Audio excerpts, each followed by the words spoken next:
story of Upbuild began in a monastery. On our quest to understand ourselves more deeply, we recognize that it is our attachment to our egos, our identities, that gets in the way of being our true selves. This podcast will help you understand your ego. It will help you better understand your inner world, the motivations, insecurities, and emotions that affect your every action and relationship. Welcome to Upbuilding the Self. Hi, everyone. This is Vipin, and I'm here with Mary on Upbuilding the Self. Mary, I am delighted to introduce you on our podcast because this is your first time here, and maybe I can give a little introduction for context for everyone. So, Mary, you and I met almost 5 years ago. Wow. I can't believe it was that long ago. I know. 5 years ago. And the context was that you trained me and Michael, our colleague Michael, as coaches. And you've been my personal coach as well. And ever since those times, it's been my dream to work more closely together with you. And over the past year, you've actually joined the Upbuild team. You have helped us design and launch our own coaching training program, and you've started to bring all of your brilliance and your wisdom to many people in the Upbuild community. So anything you'd like to say before I go on? No pressure. And it has been my delight and privilege to know you all and to learn from you all and to contribute to the Upbuild community. I just keep falling more deeply in appreciation for the work that we're doing at Upbuild. And now I know why you have such a beautiful, alive community. That feeling of appreciation is 100% mutual. And thank you for sharing that. I'm feeling really open as we enter into this podcast and really heart warmed. So thank you for that. So we kicked off our Upbuild Coaching Training program 2 weeks ago. And after setting the foundations, the first skill that we taught was listening and curiosity. And that was actually the name of the first class. And when people think of listening as a skill, for many, it sounds pretty basic, right? And I think that might be because there's so much common wisdom about listening out there, such as you should listen more than you speak. And we have 2 ears and 1 mouth for a reason. And so what I'm excited to explore with you in this conversation is what can we share about listening that's different and that people really need to hear? Why is it that's the foundation of our coaching training? And so maybe to begin with, we can start with the question, what's important about listening? Why should we even work on it? That's a great question. And to be really transparent, starting with listening and curiosity was a very intentional choice. We know that great coaching has a lot of elements, really interesting elements. And yet, if there isn't listening and curiosity on the part of the coach, then coaching probably isn't really happening. There's a lot of other stuff happening. Maybe problem solving is happening, which is sometimes really good. And if you're doing deep coaching like we do at Upbuild, it rests on a foundation of listening and curiosity. Here's a couple of things I believe. I believe listening is always happening. And what distinguishes the kind of listening we do from normal good listening is that we are listening for specific things. And we're listening for specific things and to specific things. The other core belief I have as a human is that life is always talking to us. Life is always communicating to us, whether it's through events that happen or don't, whether it's people who speak to us or not. It's always interacting with us. I believe we are not separate from life. And so why would you want to miss any of that? If you really want to have an alive life where you're connected and it's a deeply meaningful life, even the painful times, why not really tune in and listen to all of that? Because that's where the richness lies, I think. I love that. So two sort of important foundational pieces there that you shared. One, life is always communicating with us. So are we listening to what it's communicating? That's a core belief that you shared. And then also, we are always listening to something. The question is, what are we listening to? And to really help people pick apart, where is their attention and what is the impact of that, right? Yeah, our attention is always somewhere. Yes. Whether it's on ourselves or on the other person or on something else, our attention is always somewhere. So at Upbuild, we talk about the listening channels to help people become more conscious and aware of where they are listening and what they are listening to. So very briefly, the channels are listening to self, the self channel. So the self channel is all about paying attention to yourself and noticing what's happening in terms of your own opinions, your own distraction. Like if you're talking to someone and nodding your head, but you're thinking about your grocery list or your to-do list, that's listening to yourself. Yeah. It's like your internal monologue or internal mental chatter. Yeah, it can be that too. It can be also noticing if you're getting an intuition or you're getting a physical sensation like, butterflies in your stomach when you get excited, or a tension in your chest when you get sad or angry. So it's noticing just what's happening for yourself when you're in the company of someone else or others. Yeah. Okay. What's happening inside yourself? So it's both insights, intuitions, feelings, as well as sometimes distracted thoughts, and very much. All of that together makes up what happens when we're listening to the self. Yeah. So the self channel is not a bad channel. It's actually a really good channel to pay attention to. And it's not always the most helpful place when you're in the company of others and you're really trying to give them your full attention. So the next channel is the other channel. And the other channel is when we're listening to the other person. We're really taking in their words. We're taking in their emotion, the tone. We might be noticing what they're not saying. And I think a great example of this is if you've ever gone out to dinner with someone that you're newly interested in, and that interest is mutual. And no matter where you are, I imagine sitting across the table at dinner and having a nice conversation with one another, and the rest of the world just falls away. You don't notice anything else because your focus is so much on that other person, with a very natural sense of curiosity and wanting to hear what they have to say.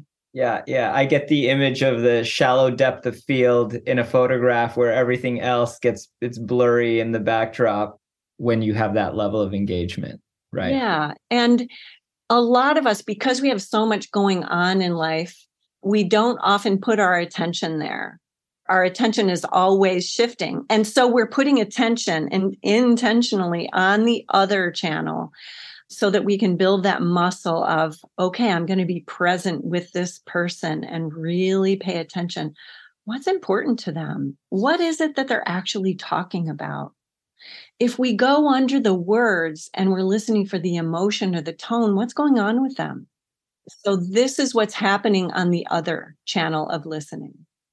Just one quick comment is, I've said this to my wife many times. I haven't conveyed it in terms of the channels, but when I think about coaching and how much attention I'm able to give to the other person and listening to the other person, and think how rarely do we do that for each other in that kind of really focused, present way. And it's such a gift. It has such healing power to be able to do that. And yet, like you're saying, how often do we actually do that for someone? Yeah. And a lot of the teams that we work with, we talk about listening in this way. And one comment that is universal is, it takes too long to listen like this. We are solving huge global problems. We do not have time to listen like this. Actually, what I say is, you have to listen like this, and it doesn't take much longer. It might take 30 seconds or a minute or even 5 minutes to listen to one another more deeply. And when you do, you solve some of the relationship problems on your team that inevitably happen when you're just ticking things off the list and problem solving all day. So this is one of the reasons why I think, obviously, the other channel is very important in personal relationships, and it really helps in those relationships at work. I love that. Yeah, I love it too. It really it happened to me the other night with my sister. And it's like, I'm still learning to be a good listener. And she had a really intense interaction with someone. And she came in and she started talking about it. And it was obvious she just wanted some empathy and understanding. And I'm looking at her like, why are you telling me this?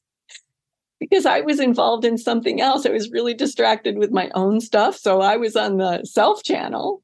And she just said, I just want you to listen to me. And I'm like, oh, okay. Now I shift to other channel. And it was fine.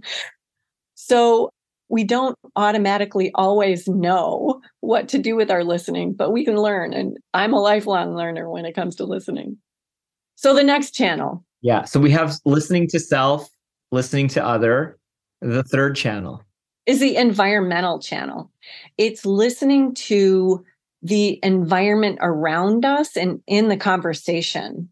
So that example of sitting across the table from someone that you're really interested in listening to, that intense focus on the other person is the other channel. And you can raise your awareness out to the mood in the restaurant around you. So you can hear the rattling of dishes or people in the kitchen talking, or other diners. You can hear that hum of what's going on. And you might also notice, oh, wow, they're actually cleaning the floors and putting the chairs on the tables.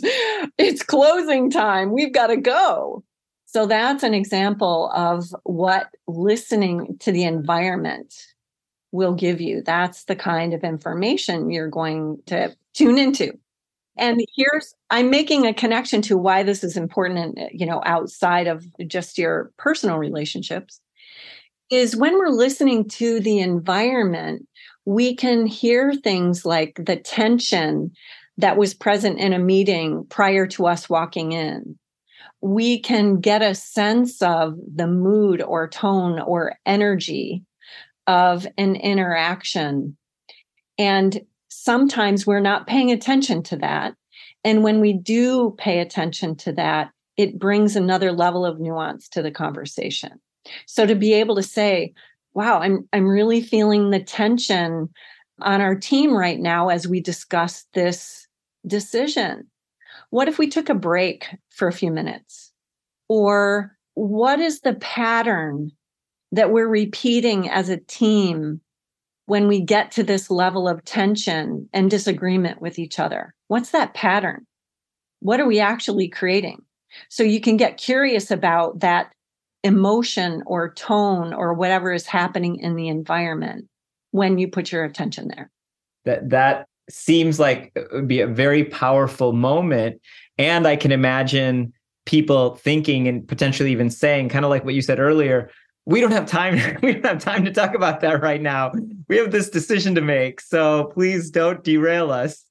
Yeah. And then you just postpone derailment to later on when the stakes are even higher, perhaps, or when emotionally people have disconnected because there's so much emphasis on the work and getting things done that the psychological safety or just the sense of cohesion and connection on the team has been pushed aside for so long that people begin disconnecting. Yeah, yeah, yeah. This also it ties directly to, we had recorded a podcast around meta conversations and the benefit of when you have that level of tension or anything. Basically, the meta conversations are about noticing what's in the field and bringing that to the surface. It can be tension, but it can also be cohesion, and just calling out what you're noticing in the field so that everyone can become more aware of that. And we talk about the benefit. It's kind of like you have to slow down to go faster, and decisions that are made on the back of a non-cohesive environment are very different than one in which we can address that tension and then move forward with more clarity and cohesiveness. Yeah. Yeah, you're right. Talking about what's happening on that environmental, the field channel can be very helpful when you're noticing what is working, what is going well, and to stop people's attention and say, wow, what did we just do to create that? What was different this time? Or what's the pattern that keeps us working so smoothly as a team where everybody's so engaged? So it's helpful to call it out when it isn't working or name it when it isn't working, and also when it is working so people can do more of that. Yeah, yeah. I was also just thinking when you were painting the dinner scene and you started talking about listening to the field, the first thing that came to me was just noticing the energy between the two people and its impact on me and maybe on the other person as well.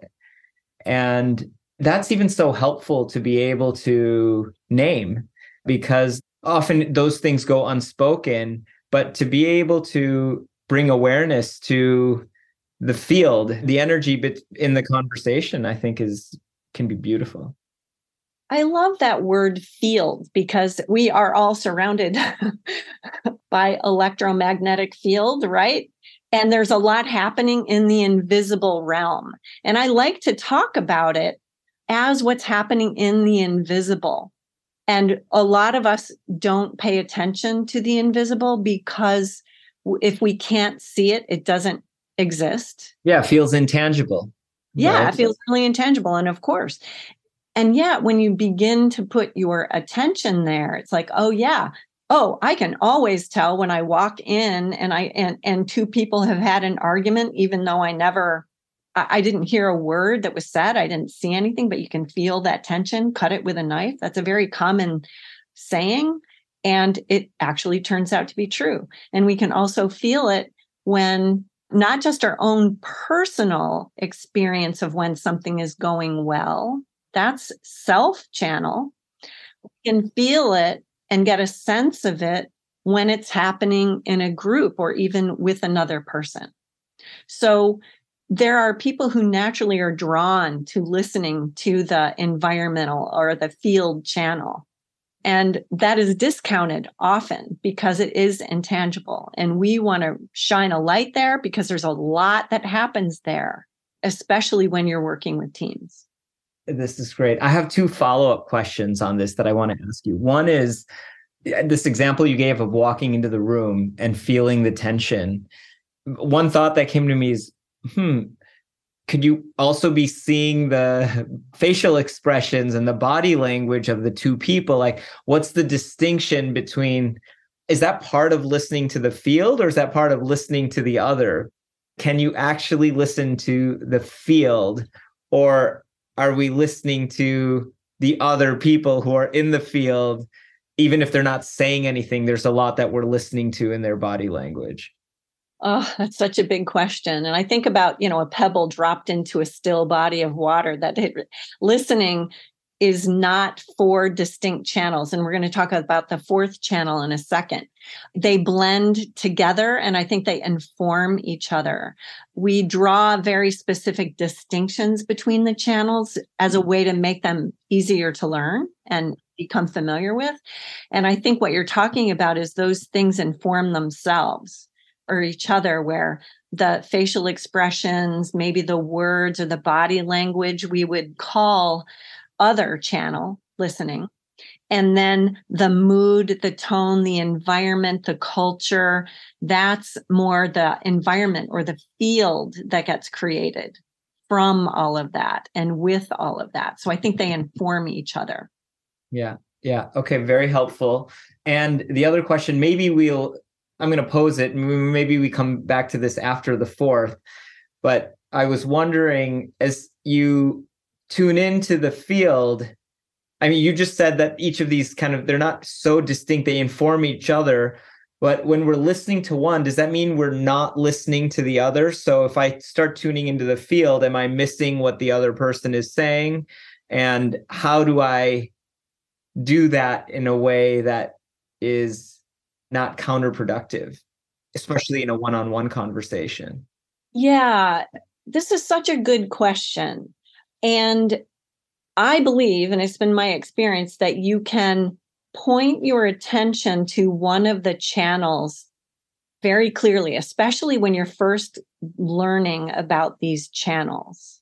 It's helpful if you point your attention to one of them, like to say, when I go home tonight and I have a conversation with my partner, I'm really going to focus on other channel listening. You can do that. And it's really helpful to build that muscle. And you might notice you're hungry and your stomach is grumbling because you're so engaged in conversation that y'all haven't started dinner yet. I can relate to that. Yeah. Yeah. Or you might notice that your children are upstairs and you can hear their footsteps and their laughter. And that would be some environment channel listening, right? So I think you can do all of them at the same time. And you can be very intentional about pointing to one or even two of them. It's like, old style, choosing the channel on the TV or the radio. You're really tuning into something, and there might be static in between channels, or you might be hearing two channels at once or even three channels. And you can choose very clearly one channel. Yeah, yeah. As you say this, I'm also thinking it would be helpful to just express some of these things. Like I've been in that situation where I'm in a conversation in our house and I hear the pitter patter of the kids' footsteps, and I'm wondering whether I need to go up. But if I just would say out loud, "Oh, I'm noticing the footsteps, and I'm feeling like I just need to check in," versus I'm thinking that for 5 minutes into the conversation and continuously getting distracted by that. Yeah. Yeah. So you can choose how to interact with whatever you're hearing on any of the channels. And this is important to coaches because our clients are saying so much in just a moment or two of talking to us about something. And as coaches, it's very helpful to be intentional about which channel you're listening to. It's helpful to be open to all of the channels and then following what you're curious about on whatever you're hearing in that particular channel. So am I curious about my own reaction, my self channel? Am I curious about the other channel? What's coming from my client? Am I curious about the tone, the mood, the energy, the culture of this conversation? Or am I curious about this last channel? And I'll just bring in the last channel. And it's the transformation channel. And the transformation channel is listening for what's trying to happen, because something is always trying to happen. No matter what we're talking about, something is always trying to happen. And this, I think, is born from a belief that life is always moving forward. Life is always unfolding, and people are unfolding and evolving too. So any situation that we are faced with, whether it's trying to solve a big global problem or just simply trying to become a better time manager or parent, something is always trying to unfold. And what is that? So that's the transformation channel, is listening for, as we talk about this problem as a team, what's trying to happen here? What's emerging? What's trying to be born? or what is it we're being invited to let go? That's the transformation channel. And it's tricky to point your attention there because it's a little bit weird. The question is that what's trying to happen? And yet, if we slow down and we pay attention, I remember the other day, I was just taking a walk with the dogs in the woods, and I noticed I was just kind of chattering away at myself with my to-do list and blah, blah, blah. And it was a heartbreakingly beautiful day. And I just got this sense to stop. I don't know where that came from. It came from somewhere. Just stop, take this in. And to me, that was listening for what was trying to happen in my chatter, in my to-do list, in walking the dogs and, checking all this off. Something in me just wanted to stop and take in the beauty and the breath of that moment. So that's a small example of how I think about transformation channel is something comes in and it's trying to happen. And to put our attention there can be life-changing. I've never actually heard this channel, listening for transformation, being described in the words that you just did, which I thought was really helpful.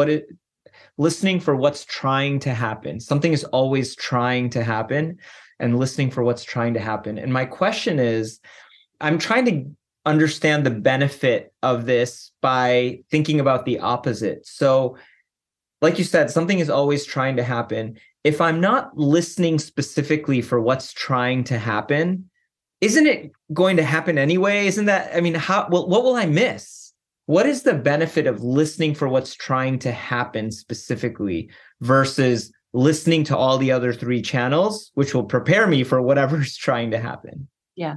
Let's take the example of the team that someone notices we always get to this moment where we get mad at each other. And there's a lot of tension when we talk about this problem or this type of decision.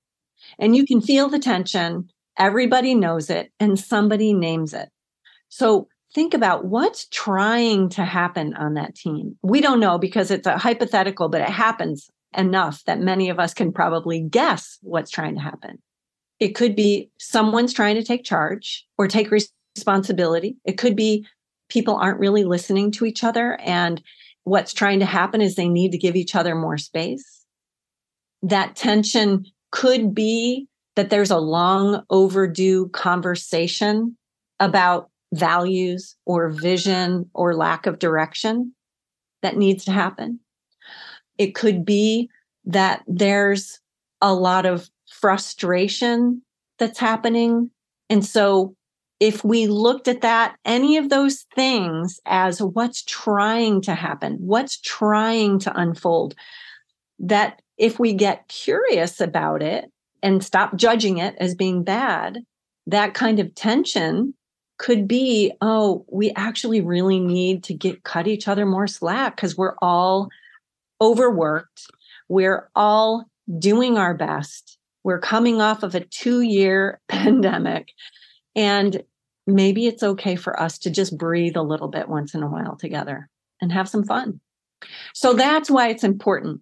Yeah, that's a very helpful example. Yeah. Yeah. And we think, that kind of tension is dysfunction on the team, or that kind of argument or conflict is dysfunction and we have to fix it. All of those things could be true.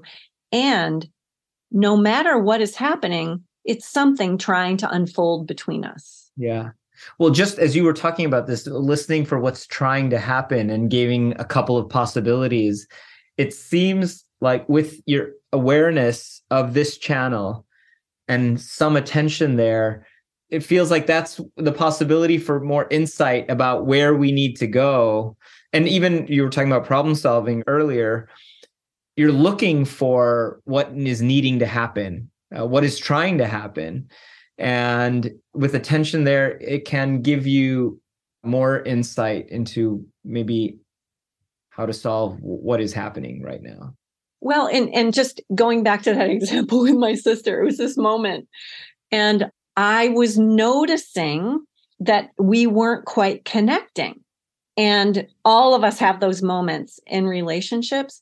And so I didn't consciously choose like what's trying to happen, but something in me was like, oh, she said, I just need you to listen. And I'm like, oh. And so there was this moment where connection was trying to happen.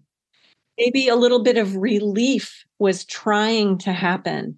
A little bit of, I want to know that what I'm saying in my intense interaction matters to you. And so something was trying to happen in that moment, and I just wasn't quite getting it. And then I got it, and then it happened.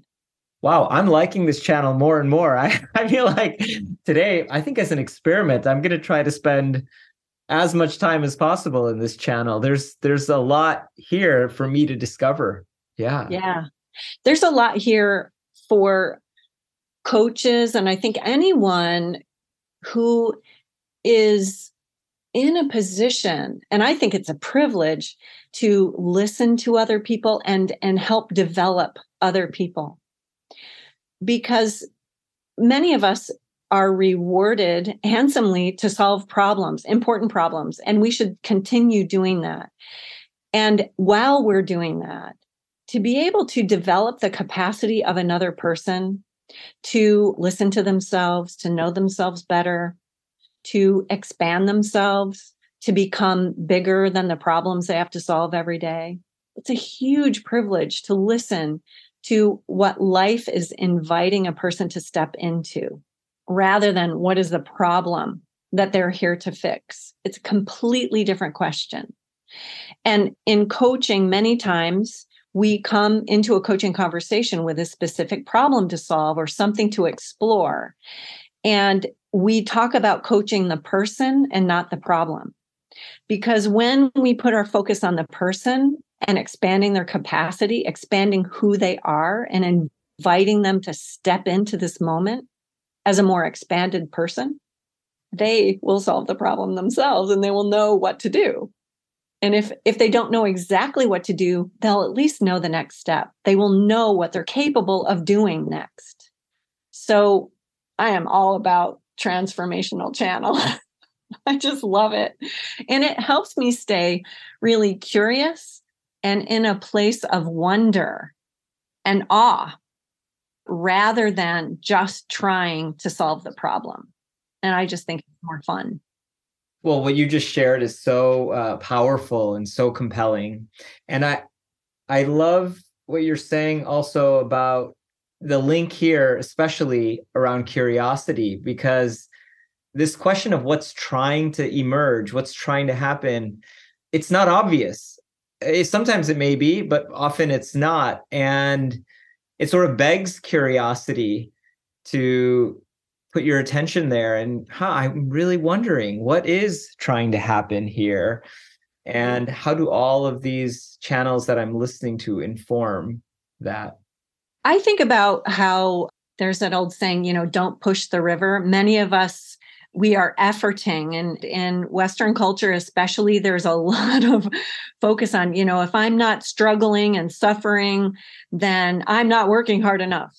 And yet you and I know that in coaching, people often come and say, I am so exhausted. I'm so burnt out. I'm so depressed. I'm so overwhelmed. And there's a way that the transformation channel makes space for what is trying to happen. I'm just trying to breathe. I'm just trying to keep my head above water. What might happen if you find a small place in your life where you can go with the flow a little bit of that rest, of that breath, rather than always pushing, rather than suffering and struggling? And it doesn't have to be everywhere in your life. But if you just open up to that, what's trying to happen, even in a small way, in a small experiment, it could give you the space and the rest and restoration that you're needing. Yeah. So, Mary, you've introduced this framework of 4 listening channels, which I think I'd never encountered prior to working with you. And I think many people may be unfamiliar with the question. And I think it's very helpful what you've just shared with everyone. Now, how do I use these channels to actually make myself a better listener? What will actually make me a better listener? I am going to say something that I believe is very true, is to be a better listener, you have to listen to yourself first and take care of yourself. Many of us are so distracted, overwhelmed, overworked, many, many irons in the fire. And one of the reasons I think we don't listen well to others is because we're actually not meeting a lot of our own basic needs for things like sleep and exercise and recreation, a little creativity, some good food. So I really believe that taking care of yourself and making sure that your basic needs are met can make you a better listener, so that when you don't have to be worrying about when you're going to eat lunch and you're not distracted by that, you can actually be present. So listen to yourself. Listen to yourself when you need to take a break and close your office door because you're just like on, the needle is on full and you just need to rest a little bit. That's the first step. That's so helpful, actually, because we can only give to others what we have ourselves. And how can we listen to another person if we're not actually listening to our own needs? I think of this little story that Hari Prasad has shared about the ashram where they lived, where they used to, all the monks, when they would serve meals, all of the monks would stand in a line serving to other people who were coming. But there was always this tension of, will there be enough food left for me? And so you would see them serving, but then they might start to serve a little bit less because they had this concern, like, will I be taken care of? And when they solved this problem by first putting plates aside for all of the monks, then they could serve so full-heartedly. And it really was an innovative solution. But that reminds me exactly of what you're saying. Like, how can we actually serve another person full-heartedly? We can do it especially well when we've taken care of our own needs and we've listened to ourselves. That's such a beautiful story. And at the heart of every person is it, will there be enough for me? And I think that can happen in conversations. Will there be enough attention for me in this conversation? And I think it's different depending on the relationship. So as a coach, there is enough attention on my client. I'm always going to give them the best of my attention. And yet, if I haven't taken a walk, if I haven't eaten, if my to-do list is just so stretched, I have to balance all of that so that I can be present for my client. So on days like that, weeks like that, I have to make sure that I'm really taking good care of myself and not just running on empty. Will there be enough for me? So, Mary, you were saying, I might have jumped in when I asked you this question of what will actually make me a better listener. And you gave this important point about listening to ourselves. It starts there. Were you about to say something else with regards to this question? Well, yeah, there are two more things I could say. One is that people are always talking about what matters to them, whether they're complaining, whether they're praising, whether they're exploring and wondering, they're always talking about something that matters. So if you just tune your listening to that, what matters to this person? What's important to them? Even if they're complaining away in a string of complaints about something. What if they're talking about the weather? Yeah, what if they're talking about the weather? What is it that matters here? What's trying to happen in this conversation? Maybe it's just connection. Maybe they're trying to make a connection where both of you are in on it together. Maybe they want mutuality. We don't know. Just get curious about, wow, what matters to this person? And then the other thing that I think would make you a great listener, make us better listeners, is to make fewer assumptions about what important words mean and to get really curious. about what important words mean, like trust or respect or commitment. Often we enter into conversations and we assume that we know what trust means to the other person when they say, I just want to, trust my boss more. What does that mean to that person? Because trust to one person means something really different to another. So to get curious and not assume when you hear those big, important words, get curious about them, what they mean to that other person, even what they mean to you. This is great. Very helpful. The first point, or the second among the three that you shared, the premise is that something always matters. There's something always trying to happen. So even if I think about conversations that may feel superficial on the surface, or we're just talking about random things just to make light conversation, what you're saying is if you start with the premise that there is something that matters to the other person, and that may even be wanting to feel more comfortable and just trying to create some noise in between two people because the silence is uncomfortable. There's something that's important that's trying to happen. And what an amazing way to be in conversation with people, to have that viewpoint. And instead of judging it, to make space for it and allow for it, and to just get curious, like what's trying to happen here in this moment. Yeah, I love that. To move from judgment to curiosity, right? Because I have judged those moments where I'm like, this conversation is really boring. I need to move on. But how could I approach that so differently with that level of curiosity? It's well, sometimes they are boring, But I can inject something different into those conversations, just with a different view to what might be happening, what might be trying to happen, what's important to this person. And then the other thing you said about words, I think is also, we're just experiencing this we've been doing this work with an organization, helping them really articulate their values. And we see with, there's a group of us that are a group of their leadership team that's working on this. And there are many words that are coming up that at first blush, people feel like, oh yeah, we all know what that means. But as we go about the hard work of actually defining these words, you see there's so many different ways in which people are thinking about those words. They're infused with so many different meanings that it is very helpful. We assume we know what the other person might mean, and then we assume that they might know what we mean when we're talking about the same thing. And it's so helpful to make that more explicit. Yeah, we assume that we all know what that means. And I think that's fascinating. So this is where listening can become a beautiful opening to curiosity. To hear someone talk about trust or respect or any of these big words, big values that are important. I'm just hungry to have that. What does that mean to you? What does it look like when trust is happening?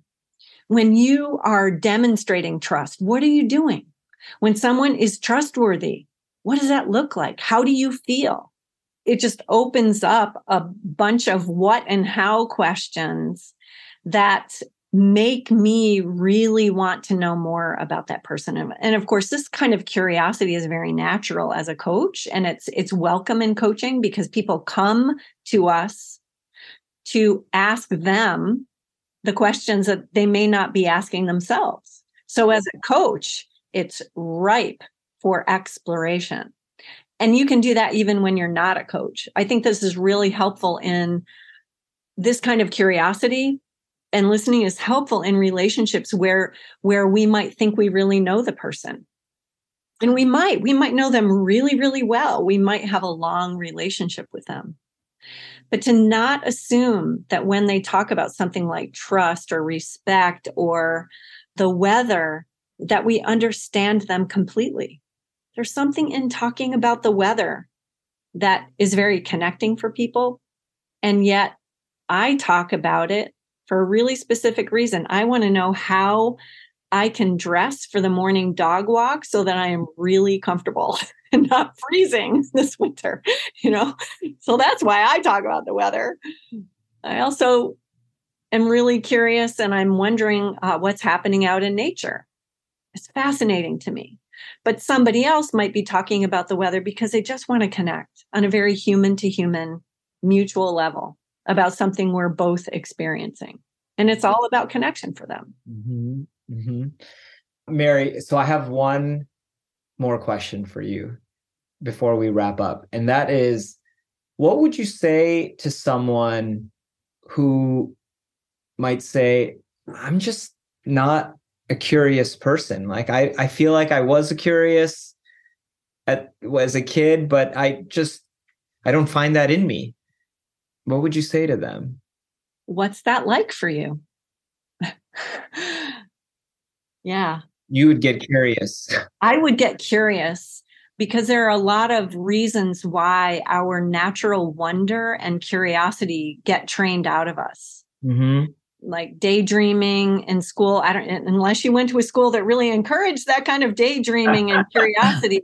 It's the emphasis is more on pay attention, know the answers, and creating, I think, a false sense of comfort by focusing on certainty. Mm-hmm. Also, there's a distinction between being curious and being nosy that I think is really important. And many of us don't want to be curious. We're not curious because we don't want to be seen as nosy and prying. And I think that's a really good thing to pay attention to. And yet, even to get curious about, wow, I wonder when or how I learned that being curious was a bad thing. Or what if I were just even 1% more curious? So that's one thing I would say. And then the other thing I would say is, what happens to you and what happens to life when it's this way, when you're not curious or when you're not listening to other people? What is it like when it's absent? Thank you for sharing so much on this topic beyond what I was expecting when we jumped into this conversation.